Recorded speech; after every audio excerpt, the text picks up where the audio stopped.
बाज बनना, लेकिन कभी तोता मत बनना। तोता बोलता तो बहुत है, लेकिन ज्यादा ऊंचाई तक उड़ नहीं सकता। बाज बोलता बहुत कम है, लेकिन सबसे ऊंचाई पर उड़ता है और बाकी पंछियों का राजा होता है एक बाज। आज मैं आपको 5 ऐसे पॉइंट्स बताऊंगा जो कि हर इंसान को बाज से सीखना चाहिए और लाइफ की बहुत बड़ी लर्निंग है इन 5 पॉइंट्स में। पहला लेसन, ईगल फ्लाई अलोन। बाज अकेले उड़ता है और बाकी पंछियों के मुकाबले सबसे ऊंचाई पर उड़ता है। बाज अकेले उड़ेगा, लेकिन कभी भी चिड़िया और छोटे पंछियों के साथ नहीं उड़ेगा।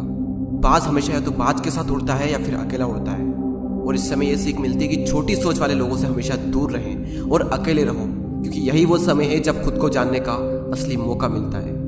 दूसरा लेसन, बाज का विजन बहुत ज्यादा क्लियर होता है और बहुत ज्यादा स्ट्रॉन्ग होता है। बाज अपने शिकार को 5 किलोमीटर दूर से ही देख लेता है और जब एक बार उसे अपना लक्ष्य दिख जाता है तो उसके बाद चाहे रास्ते में कितनी भी मुश्किलें क्यों ना आए, वो अपने लक्ष्य को हासिल करके ही दम लेता है। इससे भी एक बहुत बड़ी सीख मिलती है कि अपना विजन क्लियर रखो और उसे हासिल करने में फिर चाहे कितनी भी मुश्किलें क्यों ना आए, पीछे मत हटो उस बाज की तरह। तीसरा लेसन, बाज कभी भी मरे हुए जानवरों को नहीं खाता, वो हमेशा जिंदा शिकार करता है। और इससे हमें यह सीख मिलती है कि जो हमारा पास्ट है वो मर चुका है, तो अपने उन मरे हुए सड़े हुए थॉट्स पर ध्यान मत दो और अपनी आने वाली ताजी फ्रेश जिंदगी पर ध्यान लगाओ।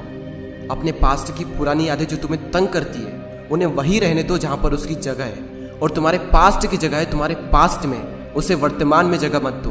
क्योंकि एक बार अगर तुम्हारा पास्ट तुम्हारे प्रेजेंट में आ गया तो तुम्हारा पास्ट तुम्हें कभी प्रेजेंट में नहीं रहने देगा। पास्ट में तुम्हारे साथ कितना भी बुरा क्यों ना हुआ हो, वो सब यादें, वो सब थॉट्स मर चुके हैं, और उस बाज की तरह बनो जो कभी भी मरी हुई चीजों को नहीं खाता। चौथा लेसन, जब आंधी तूफान आते हैं तो बाज बहुत ज्यादा एक्साइटेड हो जाता है। जब बारिश होती है तो सारे पंछी छिपकर बैठ जाते हैं, लेकिन बाज को बड़ा मजा आता है। जब तेज हवाएं चलती है तो बाज उन हवाओं के सहारे और तेजी से ऊपर की ओर उड़ता है, और ऊपर उड़ते उड़ते इतना ऊपर उड़ जाता है कि बादलों से भी ऊपर पहुंच जाता है।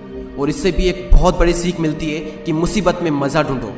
और नेपोलियन हिल ने एक बार कहा था कि हर बड़ी चुनौती अपने साथ में एक बहुत बड़ा अवसर लेकर आती है। तो उस बाज की तरह तुम भी अपने अवसर को पहचानो, और जिस दिन तुमने अवसरों को पहचान लिया तो सारी मुश्किलें तुम्हारे नीचे होगी और तुम उन मुश्किलों के ऊपर होगे।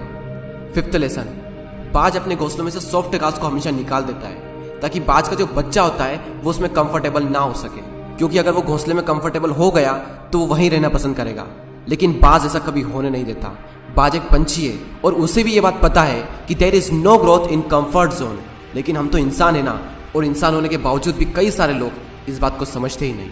आप जितना ज्यादा कंफर्ट जोन में रहोगे, आपकी लाइफ आने वाले टाइम में उतनी ही ज्यादा अनकंफर्टेबल हो जाएगी।